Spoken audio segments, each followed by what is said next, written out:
కర్కాటక రాశి పునర్వసు 4వ పాదం, పుష్యమి, ఆశ్లేష నక్షత్ర జాతకులు. వీరు చేసేటటువంటి ప్రయత్నాలు సఫలీకృతం అవడం వలన మొదటి వారం చాలా ఆనందంగా గడుపుతారు. బంధుమిత్రులతో మరియు ఇంట్లోని వ్యక్తులతో చాలా ఆనందంగా గడుపుతారు. తద్వారా మానసికమైనటువంటి ప్రశాంతత అనేటటువంటిది ఇంట్లో ఏర్పడుతూ ఉంటుంది. ఎప్పుడూ కూడా ధనానికి సంబంధించినటువంటి అంశాల గురించి ఆలోచిస్తూ ఉంటారు.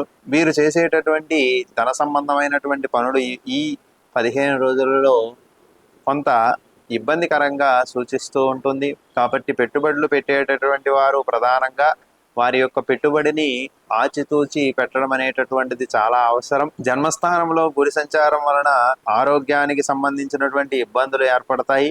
కాబట్టి కర్కాటక రాశి వారు ఆరోగ్యాన్ని కూడా గమనిస్తూ ఉండండి. ధనంపై ఆశతో ఎందులో పడితే అందులో పెట్టుబడులు పెట్టవద్దు.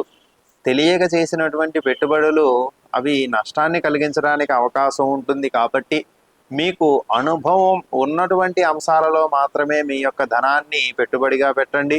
ప్రతి వ్యాపార విషయంలో కూడా మీరు చేసేటటువంటి కార్యాలు ఈ కాలంలో సఫలీకృతం అవుతాయి. వ్యాపారస్తులకు కొంత ఒడిదుడుకులు ఉన్నప్పటికీ కూడా ధనలాభం కనిపిస్తూ ఉంటుంది. సంవత్సర చివరి వారంలో కొన్ని ఆర్థిక నష్టాలు ఏర్పడడానికి అవకాశం ఉంటుంది. మీతో పాటు మీ యొక్క బంధుమిత్రులకు కూడా కొంత వ్యయాన్ని సూచిస్తూ ఉంటుంది. కాబట్టి వారి యొక్క ధనం కూడా మీకోసం ఖర్చు అవుతూ ఉంటుంది. అందువలన కర్కాటక రాశి వారు చేసేటటువంటి పనులలో 1-2 సార్లు ఆలోచించి చేయడం అనేటటువంటిది ఎంతో ఉపయుక్తంగా చెప్పవచ్చు. కుజ భగవానుడు మరియు రవి యొక్క ధనుస్సంక్రమణము వలన ఆరోగ్యంలో ఇబ్బందులు ఏర్పడినప్పటికీ చలాకీగా ఉంటారు. ఈ 15 రోజులు గతం నుంచి బాధపడేటటువంటి అనారోగ్య సమస్యలు ఏవైతే ఉన్నాయో అవి కొంతవరకు ఉపశమనం పొందడానికి అవకాశం ఉంటుంది. ఈ యొక్క కుజుడి యొక్క అనుగ్రహం చేత శత్రువులపై జయం పొందుతూ ఉంటారు. మీరు చేసేటటువంటి పనులు కూడా సకాలంలో పూర్తి అవ్వడానికి అవకాశం ఉంటాయి. కుజుడి యొక్క అనుగ్రహం కోసం సుబ్రహ్మణ్య స్వామి వారి యొక్క స్తోత్ర పారాయణాదులు చేయడము మరియు ప్రధానంగా మంగళవారం రోజు కందిపప్పును మీకు మీరుగా తినడం వలన అది ఎంతో ఉపయుక్తం కలుగుతూ ఉంటుంది. ఆహారాన్ని 10 మందికి పంచిపెట్టడానికి ప్రయత్నం చేయండి. తద్వారా అన్నదాన ఫలితం అనేటటువంటిది మీకు కలుగుతూ ఉంటుంది. మీరు ఇతరులకు చేసినటువంటి భోజన దానం అత్యవసర కాలంలో ఎప్పటికైనా మీకు కూడా అది ఉపయోగపడడానికి అవకాశం ఉంటుంది. మీరు చేసేటటువంటి ప్రయత్నాలు జయం కలగడానికి కూడా ఈ అంశం అనేటటువంటిది ప్రధానంగా ఈ వారం కనిపిస్తూ ఉంటుంది. ఈ వారం కొంచెం కీర్తి ప్రతిష్టలు పెరగడం వలన సంతోషం అనేటటువంటిది కలుగుతూ ఉంటుంది. కుటుంబ వాతావరణంలో ఆనందం నెలకొనడానికి కూడా అవకాశం ఉంటుంది. అయినప్పటికీ కూడా ఆర్థికంగా కొంచెం ఆచితూచి అడుగులు వేయడం అనేటటువంటిది చాలా అవసరం.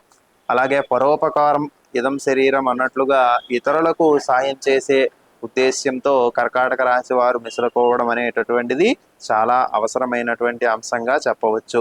లలితా సహస్రనామ పారాయణ చేయడం వలన మీకు ఏర్పడబోయే చిన్న చిన్న ఆటంకాలు అనేటటువంటివి తొలగిపోవడానికి అవకాశం ఉన్నది. బుధుని యొక్క 6వ స్థాన స్థితి కారణంగా మానసికమైనటువంటి ప్రశాంతత కలగడానికి, మంచి పుస్తకములు చదవడానికి కూడా అవకాశం ఉంటుంది. కొంత విద్యా సంబంధమైనటువంటి విషయాల గురించి, శాస్త్ర సంబంధమైనటువంటి విషయాల గురించి చర్చించడం అనేటటువంటిది జరుగుతూ ఉంటుంది.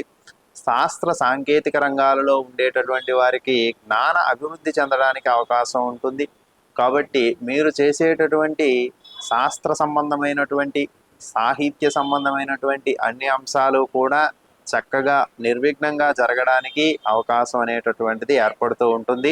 ప్రముఖ వ్యక్తుల సలహాలను, సూచనలు పాటించడం వలన మీరు చేసేటటువంటి కవిత్వ, సాహిత్య, సంగీత వంటి అనేక కళారంగానికి సంబంధించినటువంటి అన్ని అంశాలు కూడా మీకు కీర్తి ప్రతిష్టలు తెచ్చిపెట్టడానికి ఈ 15 రోజులు అవకాశం అనేటటువంటిది ఏర్పడుతూ ఉంటుంది.